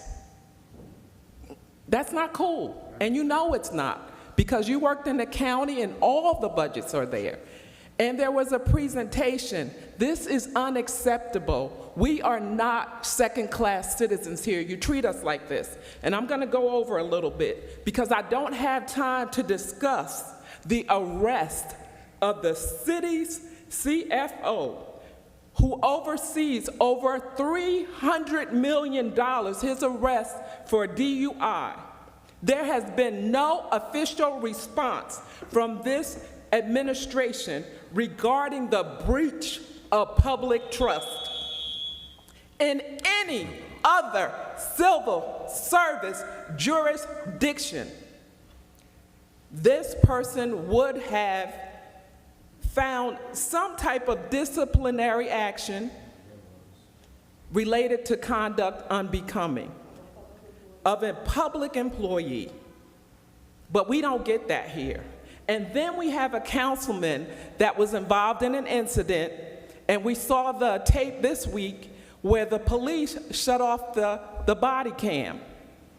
This is unacceptable, and we're tired, and we don't want to take it anymore. Something is going on in this city. We need the FBI. We keep calling for help here. We need help. Thank you, I'm not even going to talk about how we're still paying somebody, and somebody tell me if I'm wrong, $200 an hour to do accounting work. Because our budget, and I don't know if you saw this, Mr. BA, we, as the third largest city in the state of New Jersey, could not follow generally accepted accounting principles. That we don't do what every other business in this country is expected to do as the third largest city. Thank you, Ms. Deborah. Deborah. Thank you. Next speaker, Madam Clerk. Next speaker, Madam Clerk. Yeah, I give it extra time, and they still. Next speaker, Madam Clerk, please. Next speaker is Henry Adamson. Please state your name. Henry Adamson, Paterson, New Jersey. Good evening. I'd like to thank Mr. Durant because while introducing my father ice cream shop, he's opened up on June 13th, downtown Paterson. So, but I should have said it before him, but it's okay though. That was one. My father's opened an ice cream spot. We grew up in CCP projects. He's from CCP projects through and through. And like I said, and also, you know, I lost my brother out here, so for my father even to introduce an ice cream shop down here is a blessing in the sky, you know what I mean, because he still cares about his community and everything. That's one. Two, I wonder what's going on with the apartment buildings that they building downtown, across the street from Broadway Pizza as well, because you can see, I don't know if it's because of his stock building, but you can see the wood is starting to be green if you look up. So, I mean, I know that's going to turn like to molded. So, if they continue it, they got to have to change the wood because, you know, people, if you're going to put people in apartment buildings, you know what I mean? So, that's a big issue. You got to really look into that because I know they haven't been building on it in a long time. And you can see, if you look in the sky, you see the wood is green.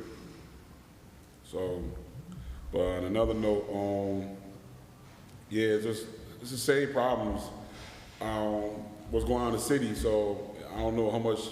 I ain't gonna keep saying the same things. I already know what's going on. Because downtown still the same. You got like even yesterday it was a homeless lady. She had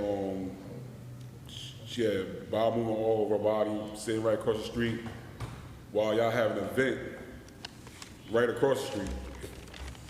And the store owner right there was complaining about it. She said one of the councilmen walked past by the day and didn't even say one word about it. So y'all see the issue, especially when y'all walk through downtown Paterson. Y'all see the issues that's going on. These issues really got to start getting addressed.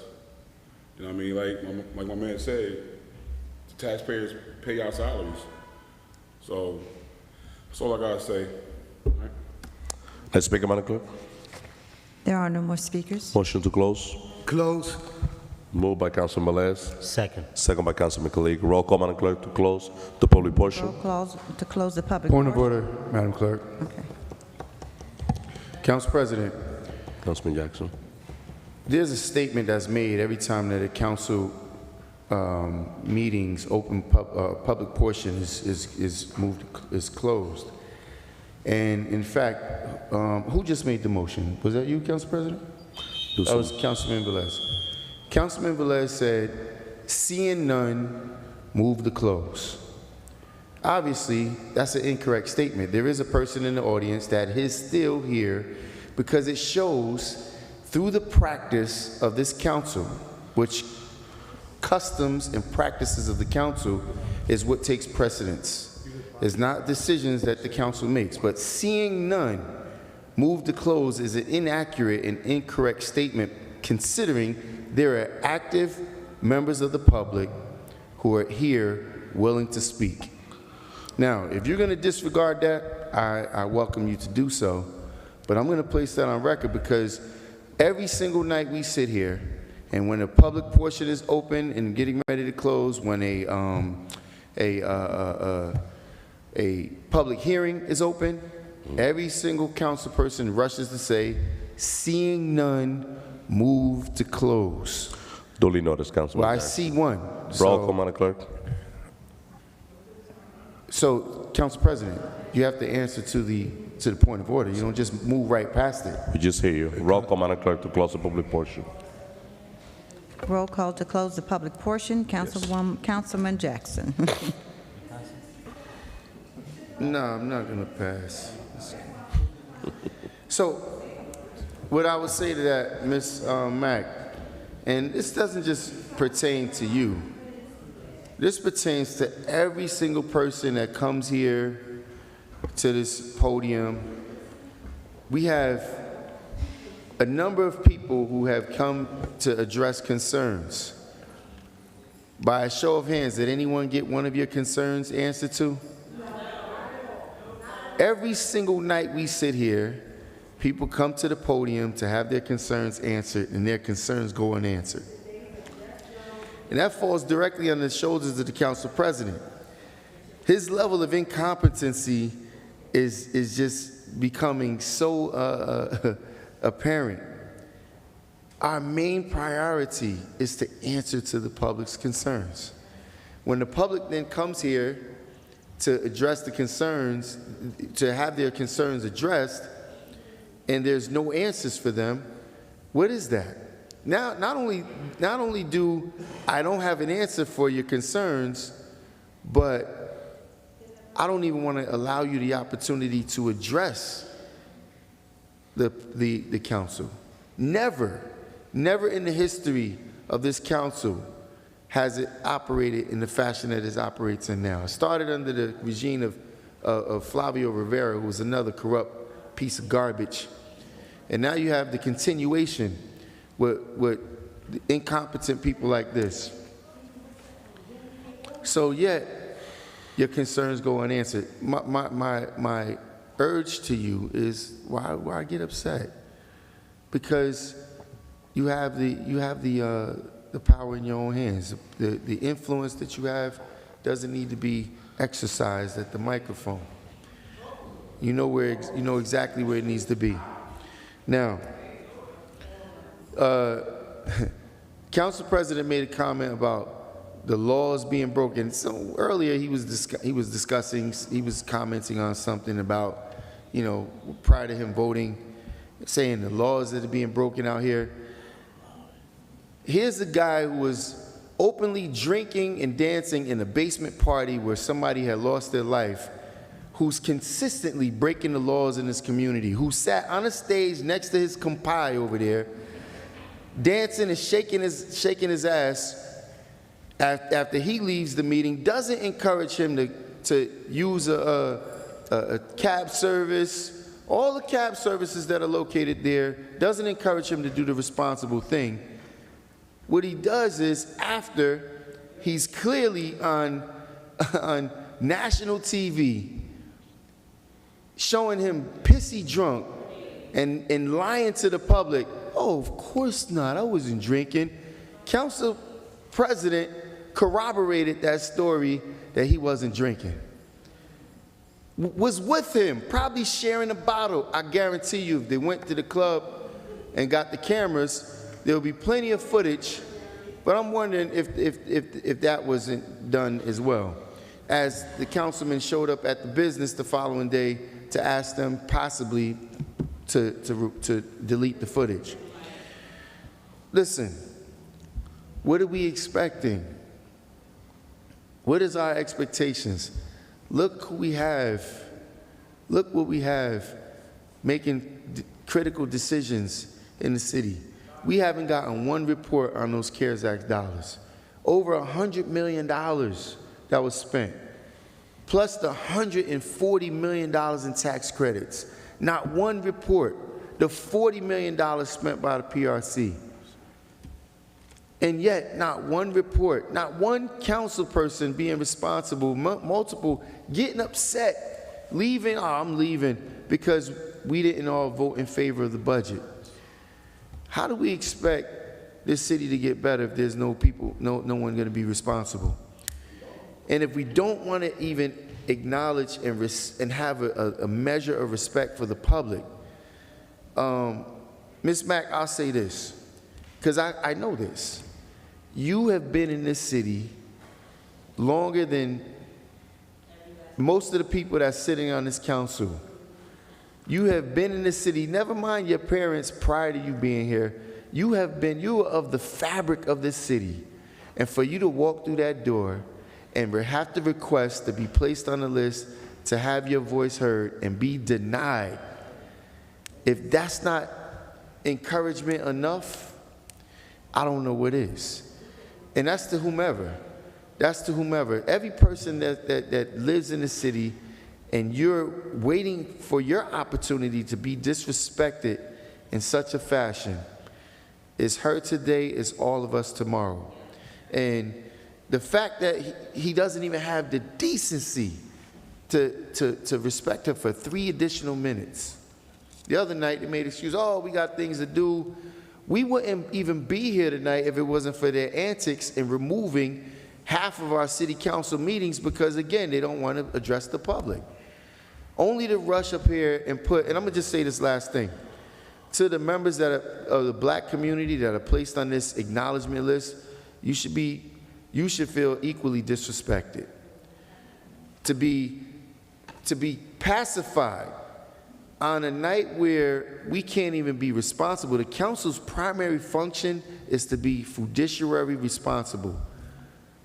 And instead, what do? We cut ribbons, we celebrate, we go to clubs, we drink, and then we're gonna hand out a bunch of plaques and trophies and acknowledgments to people and think that that's gonna pacify people enough to satisfy them. And this is what, because I have a question to the black community. And guess what? It's a mirrored question to everyone else. The Dominican community, the Arab community. Yeah, there are certain people, but to the black community, what have you received for all of your continuous support of the people that are sitting here, from the mayor's office on down? What have you received? I had to tell my son, listen, you can't bring your car home from school. We're going to leave that there. No, you're not driving around the city. That's how dangerous the city is. So that's mirrored. What has the Dominican community received? Mr. Olivares, what has the Dominican community received? Outside of having your microphone shut off at 2 minutes and 59 seconds, what have you received? Mr. Tabitha, what has the Arab and Muslim community received? Well, there's been a couple things, but nothing substantial that impacts your family or the families that actually live here. And I'm gonna just say this last thing. I take my hat off to you because the call that you gave to me and your concern for the budget, and then even your knowledge that you displayed of the budget, I really appreciate it. Your community, our community, missed a great deal, as we see the newly appointed councilmen have really nothing to critique about this budget. That is the atrocity that's happening to the city. A sure enough yes vote for this criminal activity of embezzlement and thievery. But anyway, my vote is no, Madam Clerk. Thank you, Councilman. Councilman Khalid? Good night, everyone. My vote is yes. Thank you. Councilman Omar? I'm going to say the same thing I said last week. Let's continue to pray for our city. My vote is yes, Madam Clerk. Thank you. Councilman Udine? My vote is yes, Madam Clerk. Councilman Velez? So I'm not going to say what I said last week. It was short and sweet. Kathy Morgan, thank you for coming back to the council meeting. Last week I did mention that I really miss you, that you haven't been in our council meeting. There's something that you brought up. You want to hear the response from the council. You brought up something about let's pave our streets. Let's use funding for that.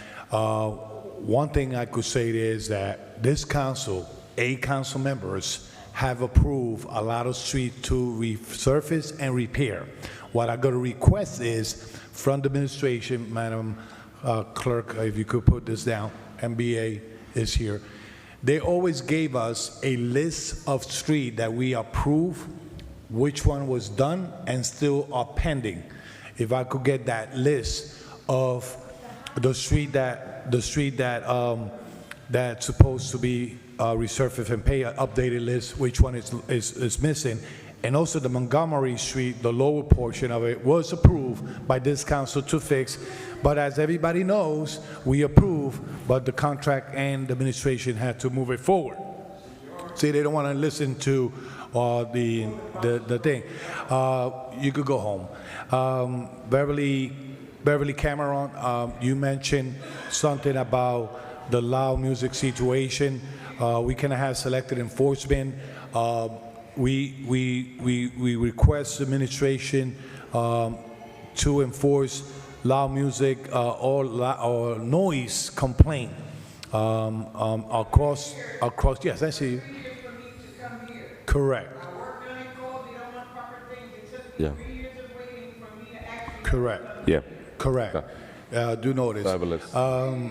Yes. So to make sure that the city not only the loud music emanating or noise coming from patios or whatever, also to address those vehicles out there that are excessive noise when they go back and forth. Right now, I was outside the city hall. There was a car blasting music out there, and it's not acceptable. So, but there have been. The police have been issued tickets. Whoever want to know how many tickets we have issued, or the police department regarding excessive noise, you could operate to the police department and they will give you the amount of ticket they have gave in the city of Paterson regarding loud music. Elvis Durham, happy birthday once again, and thank you for bringing that valuable information that you give and promoting business in downtown. It's always there. Mr. Eddie Olivares, he didn't say nothing. Mr. Deborah Hannibal, thank you for giving the information about every time you come about the election and early voting. We appreciate it. Talking about the ARP money, you know, you as a former employee knows what happened with ARP money, and I know that I mean. That's correct. Okay. Please. Okay. So okay. So, no, it's like you people come to the podium and they ask for questions and we answering. There's something that I gotta say here, and it's just loud and clear. In the past, for the past 8 years that I'm having as a councilman, I could disagree or agreed with former council members that are or came to sit with us here. We could agree or disagree of the performance. Jerry Rosado, Anthony Davis, any other council member that came through here and they work from here. What to hear a colleague calling piece of garbage another colleague, that is a discourage to the city of Paterson. It is. It is. Please, members of the public, please, everybody please allow the title. councilman to close the public portion. I bet you. You have your time. And I cannot let this pass because people out there in the community ask us, what's going on? You know why? You know why? Councilman, just just continue, Councilman. You are. If you are going to be sitting here, if you're going to be sitting in this side, I put $100 on the table. If I told somebody that don't look like me that they're a piece of garbage, I will have a problem, big time, big time. I cannot use. Please, Ms. Hannibal. Ms. Hannibal, I will defend anyone Councilman, just vote. First of all, I don't know why we don't have a police officer here, right? But Just- that's just okay. So you guys came and exercised your public portion and express yourself. We sit down on the other side, we listen to you, we address what we have to address in government, and what I have addressed today is everything is government, okay? So the other things, I'm not gonna address it because it's not government. So saying that, oh, by the way, last but not least, let me clarify to the public and those viewers out there. When Council President asks the parliamentarian person, that is Madam Clerk, if there's any other speaker, Madam Clerk confirmed that there's no other speaker in the list. And that's why we moved to close the public portion. The only time that we say and state, if there's no one in the public, move to close, is when we have public hearing. Saying that, my vote is yes to call public portion. Yeah, the public portion, yes. Thank you. Madam Clerk, thank you. Council President. Thank you, Madam Clerk. Definitely, I'll be brief. I want to thank my council colleague to just be at this special meeting, even though I do believe that this was a big waste of time. I'm very disappointed with administration. I'm looking forward to have a legitimate discussion about this budget. You hear the sentiment of the council, what we're expecting.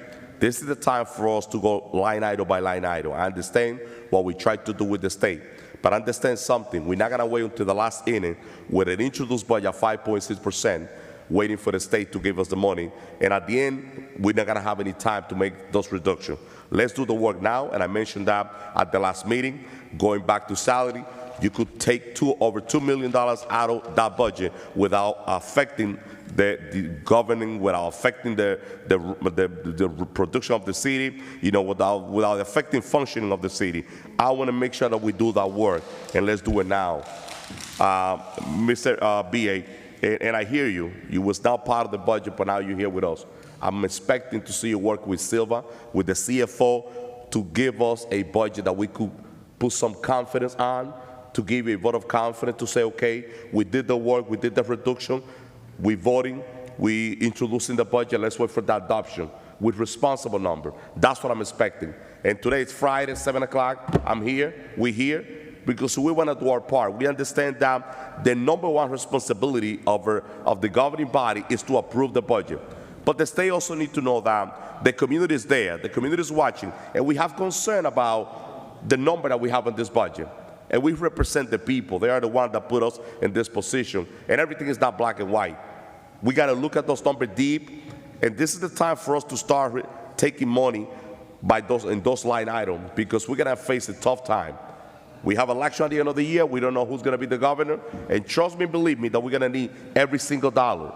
And just by looking at the revenue that we're getting from the building department, having DCA in front of the building department, let's just analyze that. Because once again, we're leaving a lot of money on the table. A lot of money on the table. With that being said, I'm going to just thank the public. I know there's a lot of frustration at the council, but I'm going to close with this from the community. I respect everybody who walked through that door. At the last regular meeting, from 30 speakers, we went to 47 speakers. I don't deny nobody to speak. The list is there, everybody signed, everybody knows the process. And I understand that it's election time, and people are going to use this there to play politics. I don't use this position to play politics. And I respect everybody. And I hope to get the same respect. Now, with that being said, let me also clear the air. I go everywhere. When people invite me, I go.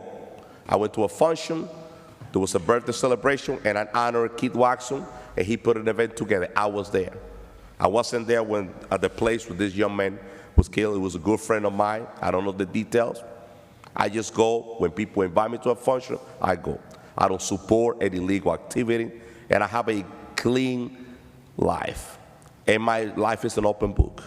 I never had my license suspended in my life. My councilman that called people garbage has his license suspended over 20 years. I'm speaking, and please allow me, and that's a sad part, that you're not allowed. You used to me in the mic, You go over the 3 minutes and you still don't want us to. It's sad. Because you are the one that giving a bad name to Paterson. So going back to this, thank you. You look great doing that. Thank you.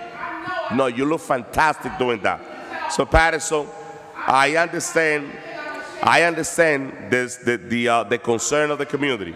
Mr. VA, one of the requests that I have, I want to make sure that the budget, that those numbers are on the website. That's our responsibility.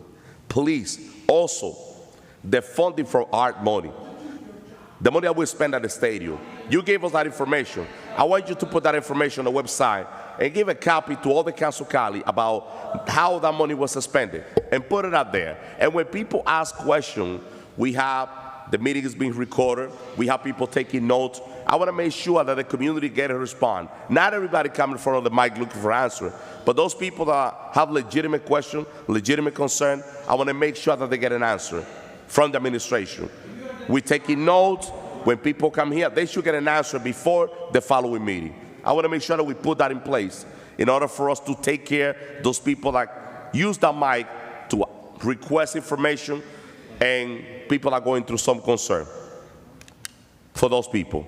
Madam Clerk, my vote is yes. Thank you. The votes are 5 in favor, 1 against, 3 absent. The public portion is hereby closed. Move to close. Motion to close. Councilman Jackson. Second. Second by Councilman Velez. Roll call, Madam Clerk, to close this special meeting. Roll call to close the special meeting of May 30th, 2025. Stay here, guys. Let's close the meeting, please. Councilman Omar. I'm sorry, Councilman Jackson. Thank you, Madam Clerk. This is an example. I love you, I respect you, but I'm spitting in your face right now. I'm gonna spit in your face. You could come in here to address the council, but I love you, I'm concerned about you, and I'm gonna spit in your face at the same time. And let me explain something to you. I don't have anything to hide. My license has probably been suspended more than everybody on this dais collectively. I owned, at 17 years old, my father brought me a 5.0 Mustang. I went to school in Daytona Beach, Florida. I was a quarterback on the football team. Driving home on one trip when I was 18 or 19, I probably got 6 tickets, speeding tickets. All of them were handled. I had multiple motorcycles. I had a 300Z, T-tops, convertible. Listen, I was a speed person. But I tell you what I've never done. I've never, even after owning a liquor license, I've never been drunk driving. I've never was a drunk driver. I don't drink. I don't smoke weed. I never smoked weed. I never drunk, ever. So, yeah, I was speeding. I've never hit someone and taken their life with my vehicle. I've never hit someone and fractured someone's vertebrae. Never have I done that. Well, I can't say that. Because what I don't do is I don't get up here and lie. I'm not full of shit. The way this guy is, dancing, sure, yes.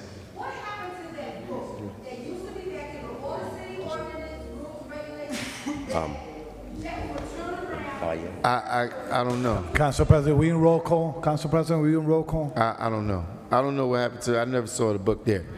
But, and what I have access to, there's video of Councilman Mendez coming out of the backyard of that house that the person was in partying after the event.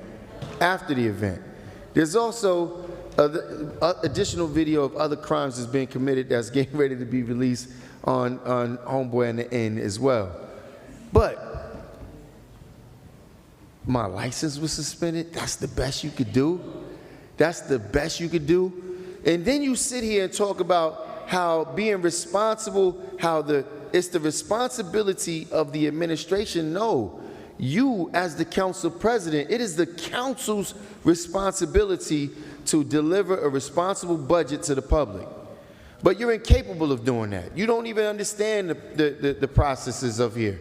That's why I got to constantly check your ass when you're doing something stupid and something wrong, because you don't even understand the policies, the processes of the council.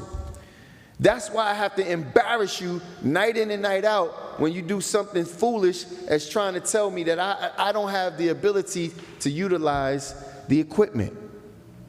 And that's why when I get up after my vote and leave this meeting and there's no further quorum, you still, as the president, won't even understand that that meeting automatically comes to a halt, because he doesn't even understand his job. We're putting people in place because they could knock on your door and because they could dance in your backyard. We got a dancing mayor now, and now we have a dancing council president who's getting drunk with his fellow colleague and then allowing him to leave drunk driving. How about the fact that on the civil service application, it says a requirement for employment is speaking, understanding, writing the English language. Oh, wow, wow. How is it an insult to say, there's plenty of people, Mr. Tabata, I'm sure you have plenty people in your community that don't speak English. How is it an insult, a disrespect to them? It is not. But they're not married to a council person and they're not getting a job illegally. And as the council president, he should have had the administration answer to that, but instead, they're pointing a finger at me as if I'm doing something wrong. You're sitting here every night breaking the damn law on the civil service application. It is a matter of law. That's a legal document. Mr. B.A., I'm gonna need a report based on the interview with Councilman Velez's wife that's employed by the city that doesn't have the capacity to speak English. And if she does, then fine, I'll stand corrected. I will publicly apologize. But the civil service application says, and what I've been doing is accumulating more and more footage as constituents going into that office and they're unable to receive services provided because this person is incapable of speaking the English language, which is a requirement. But I'll rest it there.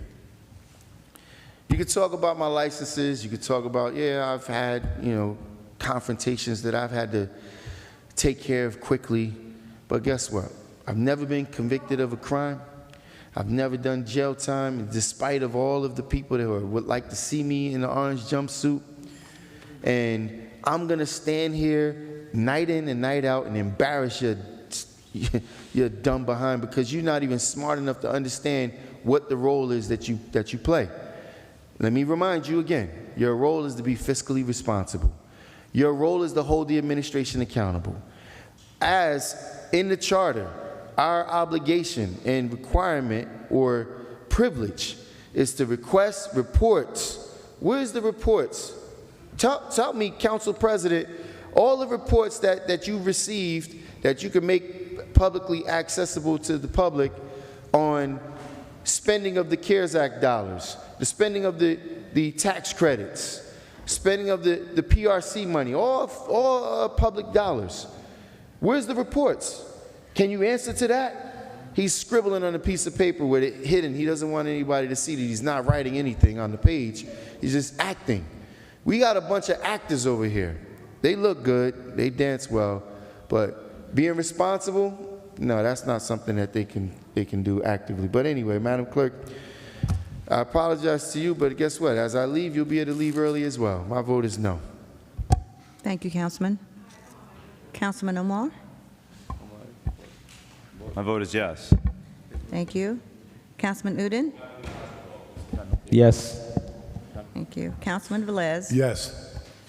Council President? My vote is yes, Paterson. Let's keep praying for our city. And just a little disclaimer before the camera is off. I never have a DWI, and I'm a very respectful person when I'm at the road. And I don't have to prove who I am because the city of Paterson knows who is Alex Mendez, a very respectful person in the community. just Paterson. Let's pray for our city. Thank you, Council Cali. Thank you so very much. Have a good night, Paterson. Votes are 4 in favor, 1 against, 4 absent. Special meeting is closed.